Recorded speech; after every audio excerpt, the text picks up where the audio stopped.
All right, guys. I'm going to go ahead and get started.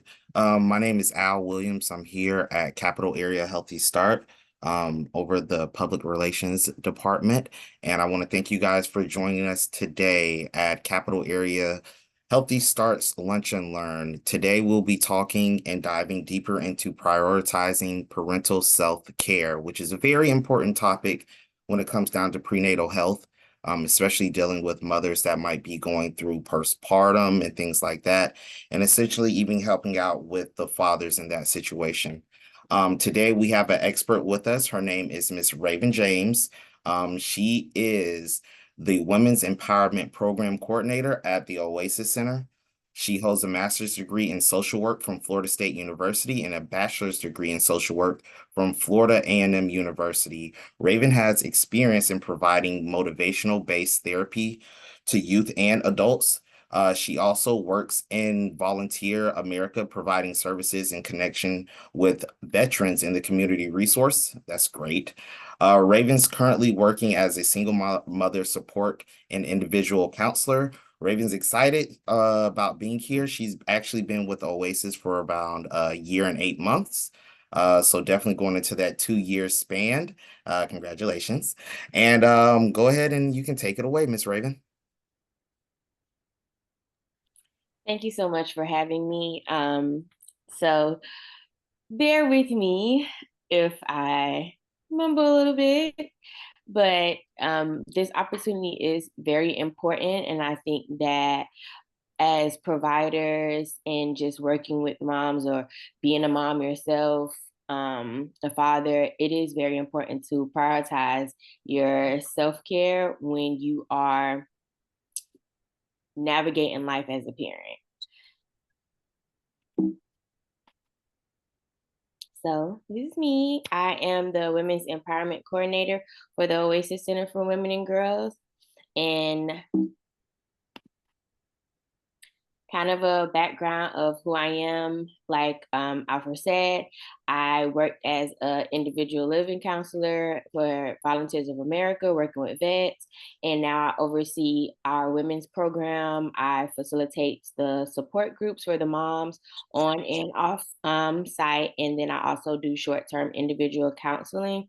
So any service that deals with our women needs, getting them connected with resources, just being a listening ear, they come through me. So the background to our program, it is centered around women who are raising kids on their own. So we not only accept mothers, we also accept grandmas, aunts, godmoms, anybody. And we do our support group once a week.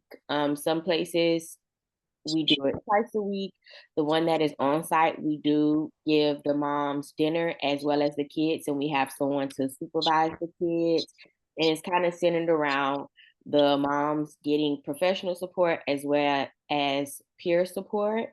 And we do provide them with special events for like Mother's Day, Thanksgiving, um, just those holidays, and then we provide them with different resources such as distributing food, diapers, feminine hygiene products, or just products, period. And on the other side over here, these are some of the places that we have had placements for groups. So I do go into the jail. I've had one at Hope Community. I've had one, well, currently I do one at the Kearney Center. So that's just to name a few. And then we also have our after hours counseling service that we do provide for women who are raising kids on their own as well. It is free, 12 weeks individual counseling session with a licensed therapist. And then on Tuesdays and Thursdays evenings, we have someone to interact with the kids and do activities, and Saturdays from 10 to 4. So at the end of the presentation, I'll provide my information. So if that is something that any of you all clients or you yourself would be interested in, you can just reach out to me and we'll do a quick intake. So I know today is more of a lunch and learn, but I want it to be a little bit interactive as well. So there are certain parts where I may ask for you all to kind of get out a pencil and paper and just write down some things so that you can do the activity for yourself and monitor your self care, as well as when you're explaining it to your client, how you can better assist them. So, what I like to do with my groups, I open them up on a positive note and I always end on a positive note. So, that looks like doing a deep breathing exercise in the beginning and then ending with positive affirmations or a quote or something like that. So, if you all would like to join me in opening up our presentation and doing a quick little deep breathing exercise that allows you to reset, um, so if you all would like to close your eyes and open them, I'm going to close my eyes and take a deep breath in and breathe out. Breathe in positivity,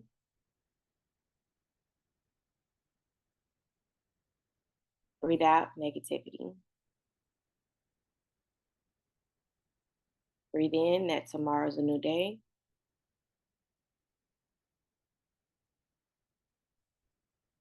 and breathe out the worries of today. Take a deep breath in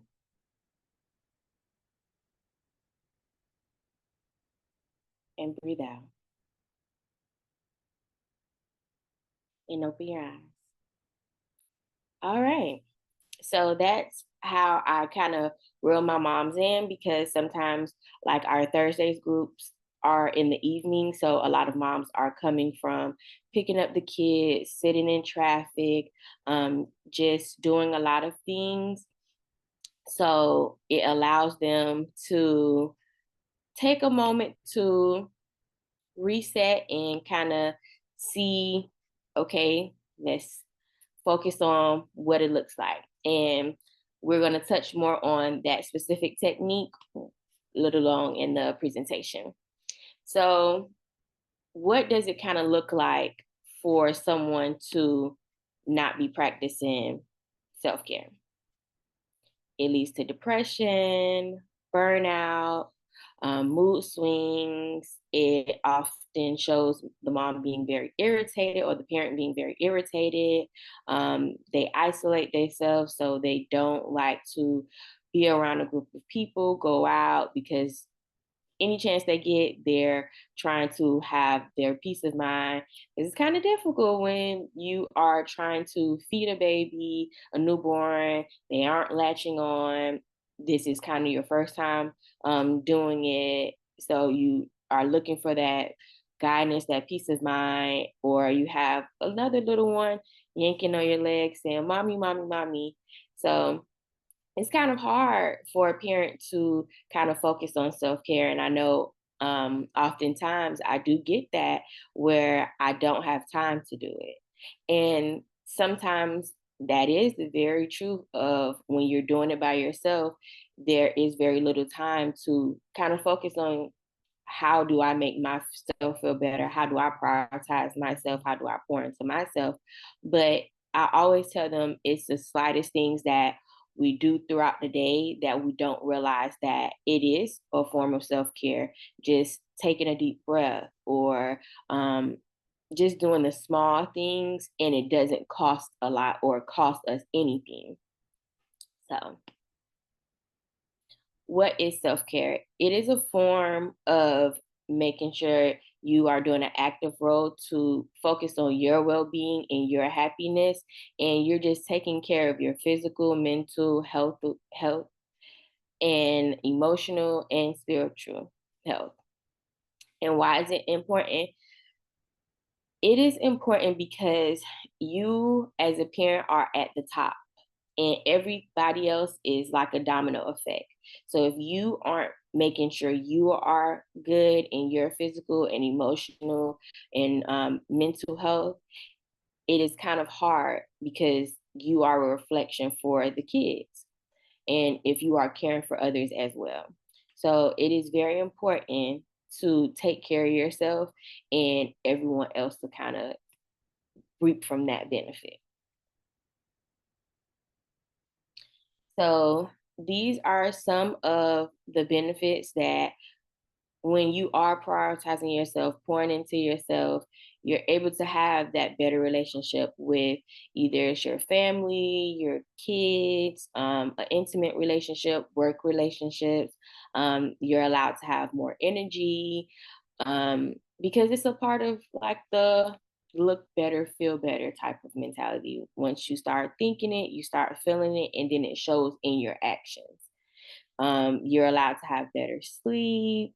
Um, you are improving that physical and mental health, like I expressed, the reduce of stress, and most important, you're modeling what healthy coping looks like for the kids. So, as I expressed, we will be tapping into some of the different forms of self care. So, one of them is physical, one of them is emotional, one of them is social, spiritual, and professional. So this is the part where I said that it's going to be a little bit interactive. So every time we tap into a different self-care, we are going to answer a couple of questions. And I want you to take in because you become the expert when you participate and you do the activities. All So right. I'm sorry.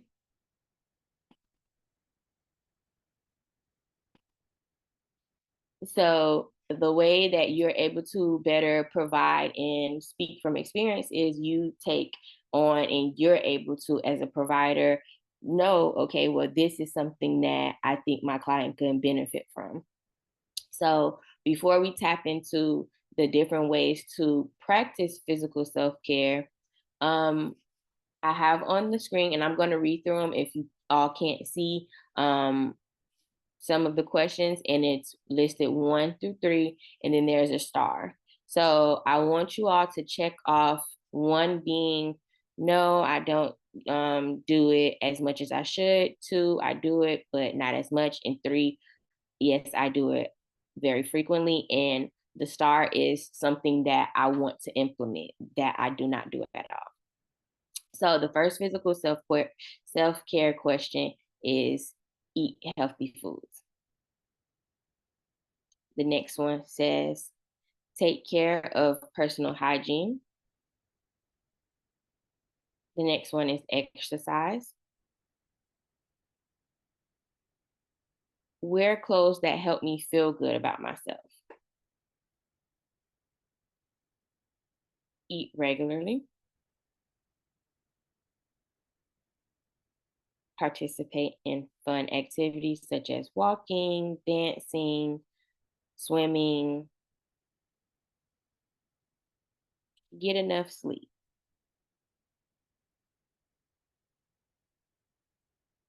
Go to my medical appointments such as um, checkups, cleanings,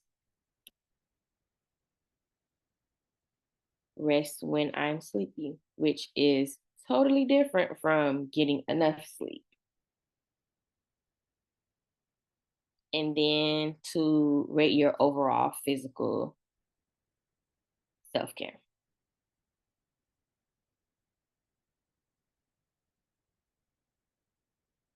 Right.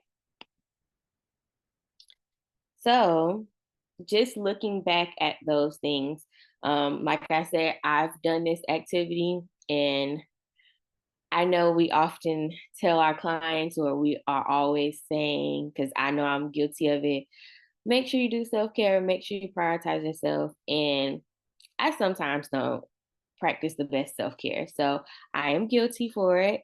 So I want to be able to, if I am speaking it to them, participate in it as well. So we're all a work in progress. Like I tell my clients, is one day at a time. And all it takes is the small steps in order to fully start to add into our daily schedule. So, listed on the screen are some ways that you, as well as your clients, can practice physical self care. Some of them are maintaining a healthy diet, drinking plenty of water, which is something that I'm trying to work on is drinking water, more of water. So right now I am practicing physical self-care, taking breaks throughout, practicing deep breathing. So that's something that we just did in the beginning of opening up our presentation. So it's always the little things that, like I said, we don't think that, okay, well, maybe this is pouring into me and making me adjust how I'm feeling and allowing me to press reset, stretching, ensuring that your environment is safe and clean. And that is very important because sometimes when people are in such a cluster and everything is going on, I know for one, I can't maneuver. So sometimes taking time to maybe adjust some things will allow them to breathe, see a little bit better. So these are some of the physical self cares that you all can utilize.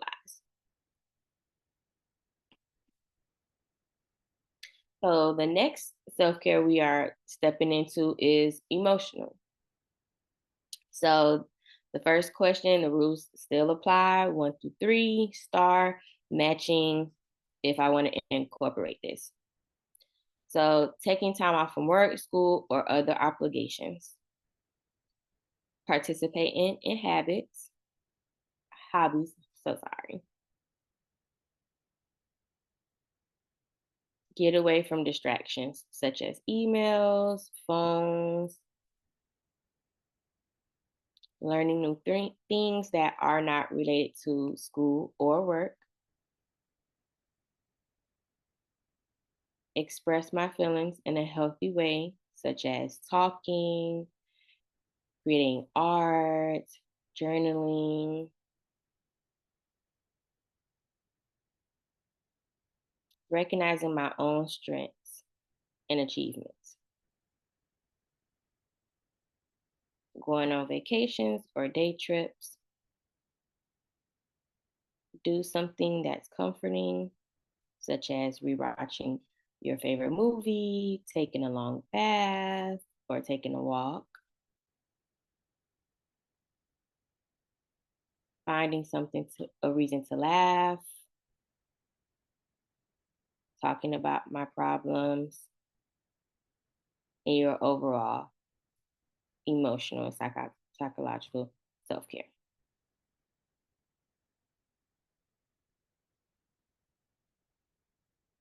Mhm. So, moving on to best ways to effectively utilize those things. I know sometimes it's kind of easier to say, okay, I want to do better, but how do I start doing better? So, some simple ways is journaling because I know oftentimes I do get clients who say, I'm not so open with my emotions. I'm not used to it. I didn't grow up expressing my emotions. So, it's very discomforting to do that. Or they kind of have like trust issues where they've told someone about what's going on and they went back and told other people. So, I understand that completely. And I tell them like it's different ways to effectively express your emotions. So journaling is one way. Um, Finding a time to just have quiet time. So I tell them we celebrate the small things. So when the kids are sleeping and you are just having a moment where you can sit in the bathroom on the toilet, and that can be counted as quiet time. You don't have nobody knocking at the door, calling at the door, saying, Mommy, I need this. Mommy, I need that. Daddy, I need this. Daddy, I need that. So just allow yourself to sit in that. taking calm strategies such as self-talk, soothing visualizations, and those things can also be found on YouTube if you just type them in. Um, there are sometimes playlists on music streaming websites that there's just nothing but like rain sounds, white noise, stuff like that. And that allows you to tap in into engage in meditation and mindfulness.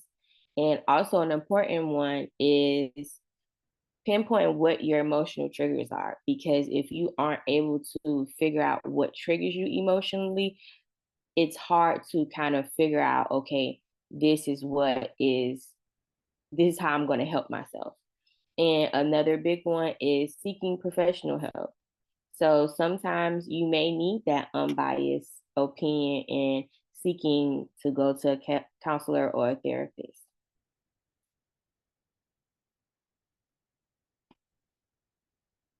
And our next one that we're stepping into is the social self-care. So the questions start with spending time with people who I like. And please let's get this confused with just being around people, because sometimes we are around people that we do not like, but we have to be around them. So genuinely spending time with someone that pours into you just as much as you pour into them, make you happy, make you smile and laugh. Call or write to friends and family who are far away. Have stimulating conversations. Meet new people. Spend time with my romantic partner, if that may be the case. Ask others for help when needed. Do enjoyable activities with other people. Have intimate time with my romantic partner. Keep in touch with old friends. Overall, self social care.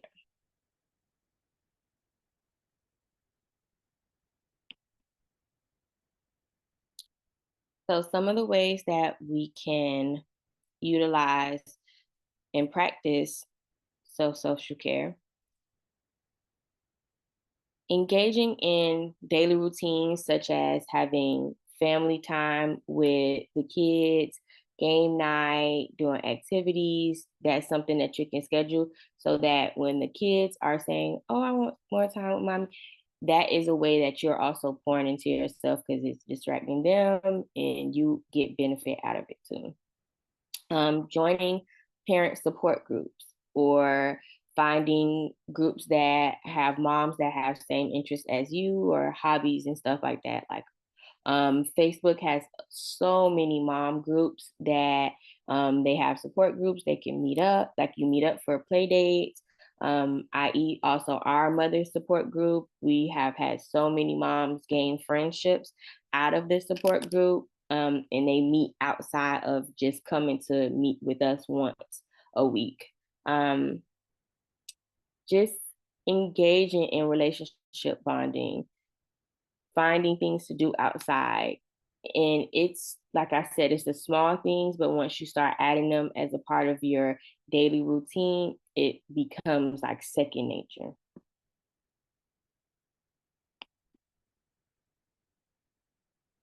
The next one we're going to get into is the professional self care, which I think that people often don't talk about it as much as it kind of should be talked about, because it's always learning how to be in parent mode and then that's it. But also you have to learn how when you're in the professional setting, that does affect when you come home into mommy mode or daddy mode as well, because sometimes you do have stressors at work and things are built up or responsibilities and you kind of bring it home with you. But learning how to kind of figure out how can I incorporate self-care into my workspace as well. So we're going to go over some questions as well for the professional self-care. Improve my professional skills. say no to new responsibilities, take on projects that are interesting or rewarding, learn new things related to my profession, make time to talk and build relationships with colleagues, take breaks doing work, maintain balance between my work and personal life, keep a comfortable workspace that allows me to be successful, advocate fair pay, benefits, and other needs, and overall professional self care.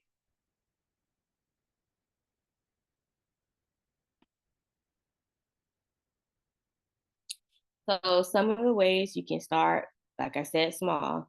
When you get off work, you leave work at home unless your job entitles you to be on call, which is understandable. But turning off emails, if you have a second phone, turn off those notifications. Is sometimes just as simple as that because I know for me, my work email is on it. So on certain days that I'm not working and I get emails, I have a bad habit at looking at it. So what I've done is I've turned off those notifications. So out of sight, out of mind, once I get back to work, if it's an emergency, they will call me.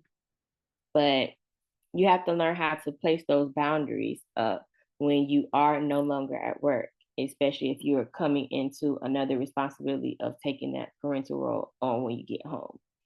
Um, Giving yourself, like I said, those boundaries to say no. It's unless you have a duty that is a part of your job, then you have to. But if you have the option to say no, then say no. Allow yourself those boundaries and kind of don't feel bad for making sure you set that line between, okay, I can't take on and acknowledging I can't take on more than I should have to.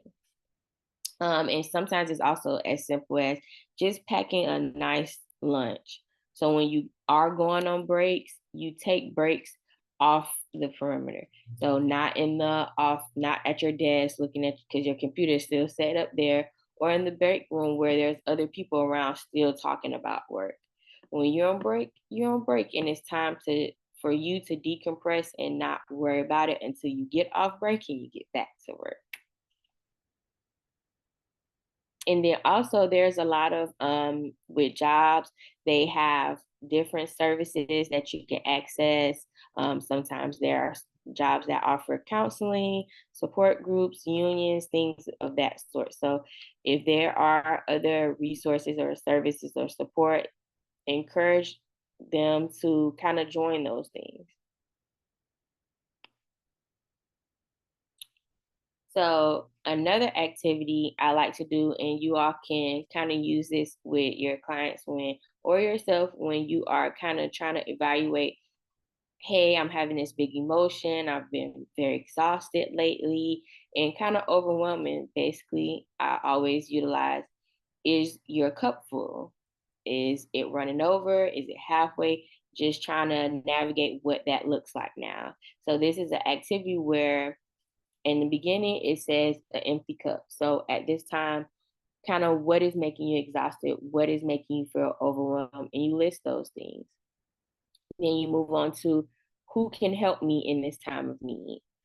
Where are the places that I feel at peace or calm, or they just take me back to happy memories, and things that you can take out of your cup. Because sometimes we have a hard time letting go of things that we don't have control over. So are those things making me pour out, pour out, pour out? Is there somebody that is making taking from my cup and not giving back? In activities and things and people that boost your mood. So I always tell my clients, hey, when you are moving throughout life, what does your cup look like right now? Because you should be able to have your cup running over to the point where if you're missing anything, it's so much that you have to give that you don't even see that it's missing. So that is something that is extremely important that I focus on with them, learning how to prioritize themselves. And I'm their biggest cheerleader when it comes down to them doing anything for themselves. And I tell them it's like a domino effect. So when you are making sure you are good, you are in a happy space, you are looking at, okay, my cup is full, everything else seems to fill in. And I do get moms that say, hey, once I started doing this, this started to fill out. And I feel a little bit ease off my shoulders. So making sure your cup is running full. And I found this video, and like I said, your kids are a reflection of you. So when you're able to positively present them with helping coping skills, what it looks like to healthily take care of yourself, whether that looks like self care, going to doctor's appointment, communicating effectively, listening, expressing your emotions. It's a reflection, and you have to sometimes start with yourself. So when you think positive things, you start to feel those, and those come out in your actions. So I want us to take a time to look at this little video that I found.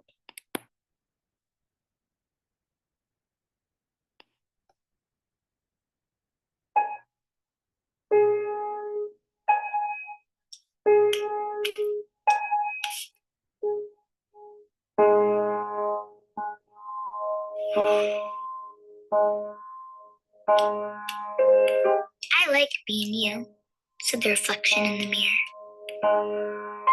To me, you are perfectly perfect. I blushed. Me? Yes, you. And by the way, you have wonderful eyes.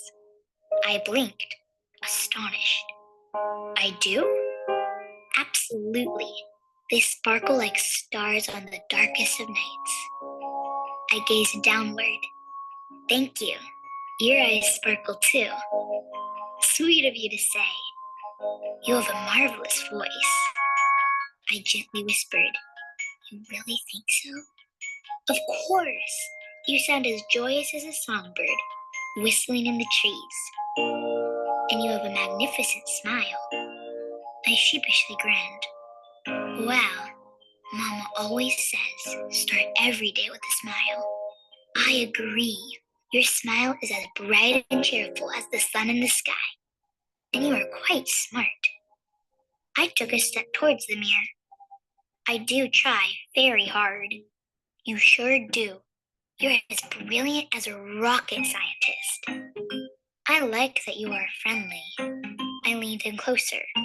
It's very important to be nice, you know. It sure is. You're as peaceful as a butterfly, and you have a lot of courage. I raised my head high. I auditioned for the school play today.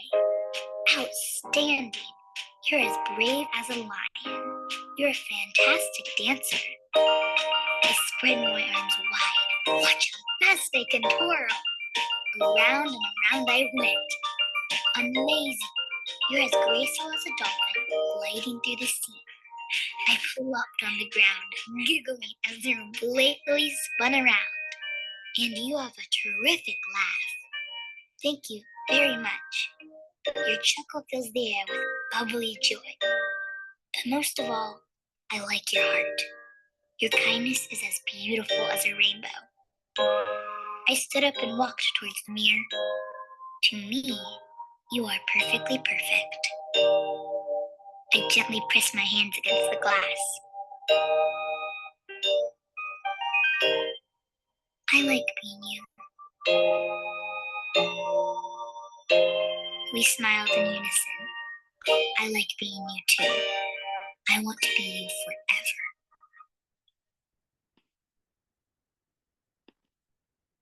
forever. Okay.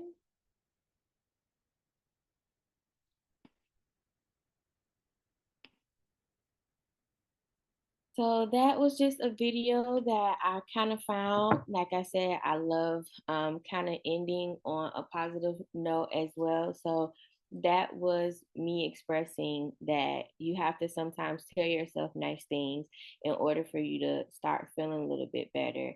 And when you are doing that, the kids see that as well, and they'll take that on and they'll start doing it for themselves as well, because it is important for them to see a positive role model. And also, that is a form of self care. It's also emotional, social, physical. When you look at yourself in the mirror, you tell yourself, I'm going to make it through today. I'm going to be happy. I'm beautiful. I am brilliant. I'm smart and I'm important. That's what I always tell myself. And yeah. So if anybody has any questions, now is the time to kind of unmute yourself or put it in the chat. And also at the end, I'll have my contact information. So if you all want to email me or just want the PowerPoint for your own use, then I can send it to you.